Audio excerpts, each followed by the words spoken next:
Hello friend, हमारी आज की कहानी है कलंक।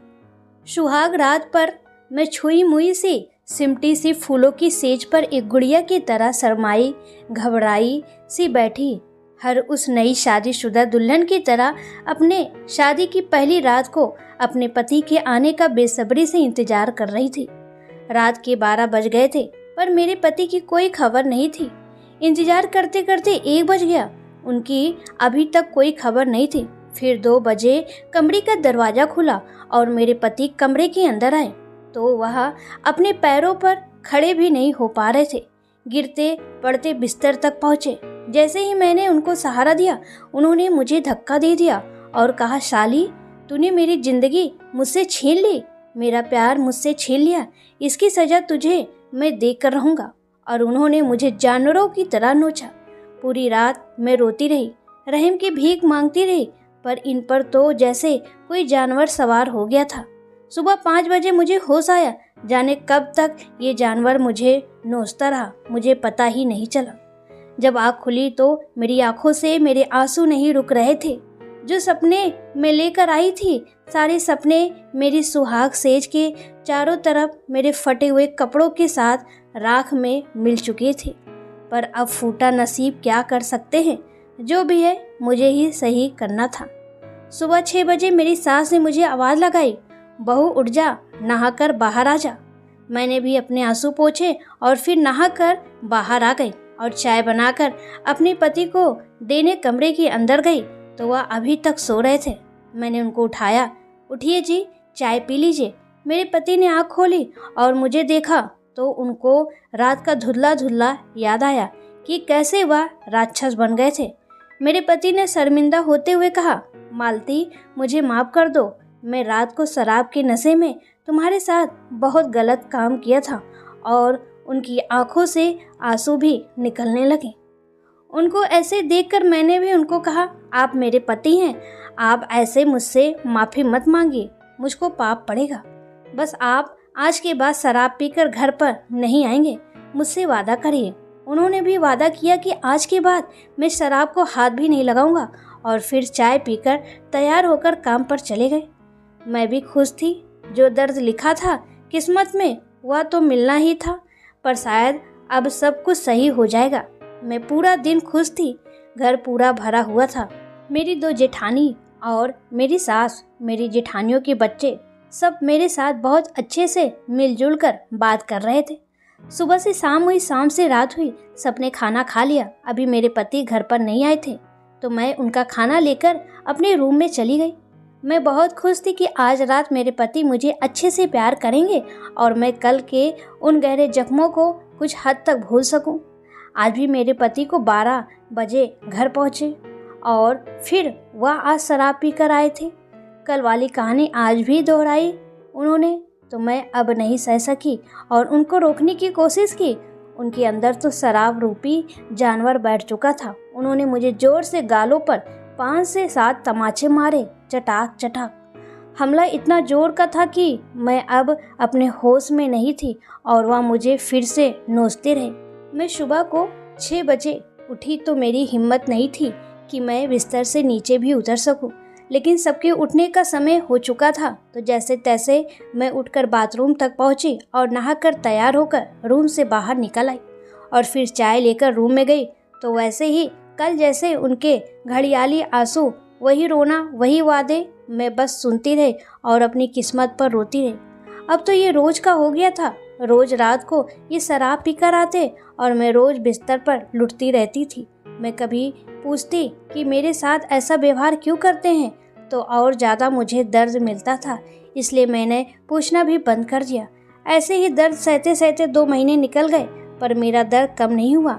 सास भी मुझसे पूछती कि बहू, खुशखबरी कब सुना रही हो।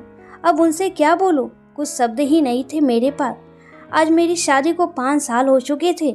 इन 5 सालों में मैंने अपने पति का प्यार एक दिन भी नसीब नहीं हुआ। हाँ, बलात्कार रोज होता था मेरा, पर फिर भी माँ बनना मेरे नसीब में नहीं था। मैं अपना दर्द भी किसी से नहीं बांट सकती थी क्योंकि माँ पिताजी तो बचपन में ही गुजर गए थे और एक चाचा चाची थे जो उन्होंने मुझे पैसे की लालच में इन कसाईयों के पास बेच दिया था। अब मेरा एक और नाम पड़ चुका था, बांझ। एक खूबसूरत नाम मालती के होते हुए भी अब सब उस नाम को भूल चुके थे। चाहे मेरी जेठानियाँ हो या सास, सबके मुंह पर एक ही नाम था, बांझ। अब तो घर पर मेरे साथ भी परायों जैसा व्यवहार किया जाने लगा था, जैसे मैं कोई अछूत हूँ। एक बार मुझे पता चला कि मेरे पति की एक प्रेमिका थी, शादी से पहले की। मेरी शादी तय होने की वजह से इनकी प्रेमिका इन्हें छोड़ दिया था, तो विशाल उसका गुस्सा मुझ पर निकालते थे। ये बात खुद विशाल ने मुझे बताई थी।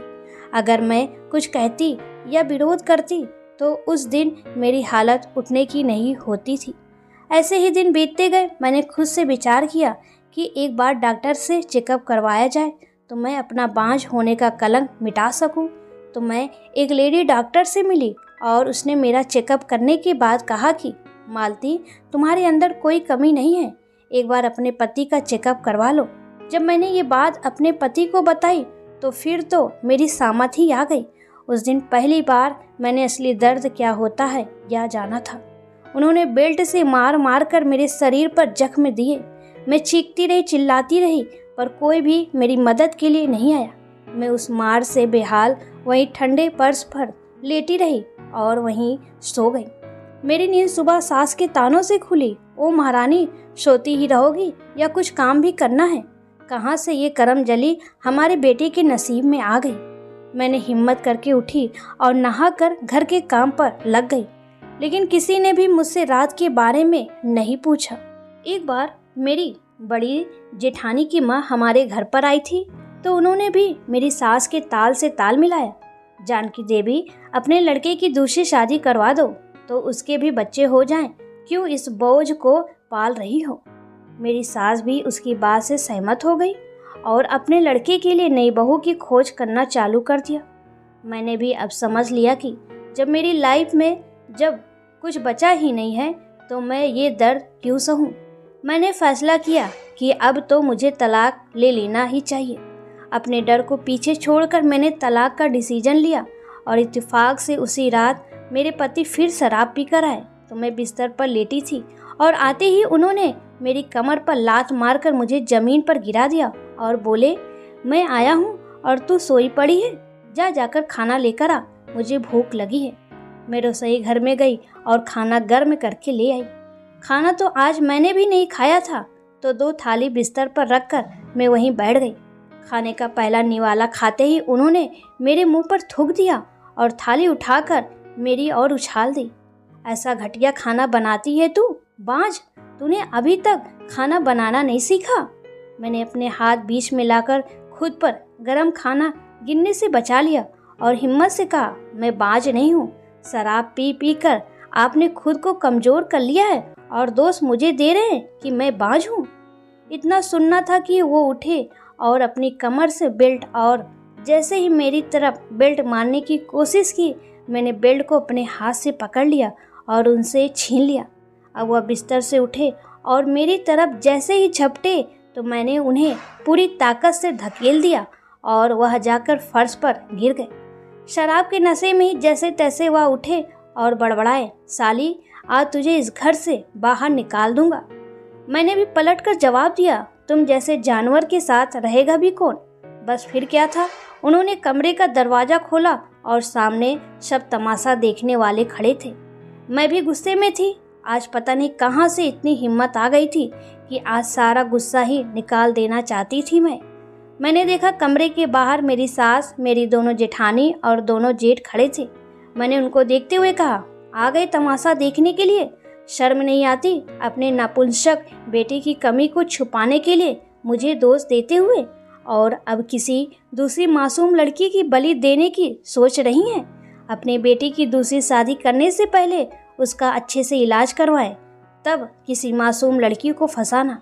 इतना सुनते ही मेरी सास ने कहा, विशाल, देख क्या रहा है, निकाल अभी के अभी इसे बाहर। मैंने भी कह दिया, अब मुझे भी नहीं रहना इस घर में, मैं खुद ही निकल जाती हूँ यहाँ से। और रात के 11 बजे ही घर से निकल गई। न कोई बैग, न कोई सामान, खाली हाथ और खाली जेब। पता नहीं था कहाँ जाना है और क्या करना है। बस मुझे अब उस जेल से आज़ादी चाहिए थी। बस फिर दूसरे दिन किसी के यहाँ नौकरी करके अपना जीवन अकेले खुशी से बिता रही हैं। दोस्तों, ये अकेले मालती की कहानी नहीं है। समाज में ऐसे बहुत से घरों में ऐसी मालती मिल जाएंगी। मैं तो कहती हूँ, ऐसे ही नरक जैसी ज़िंदगी जीने से अच्छा आप अकेले जियो, उसमें आप दिल से खुश रहेंगी।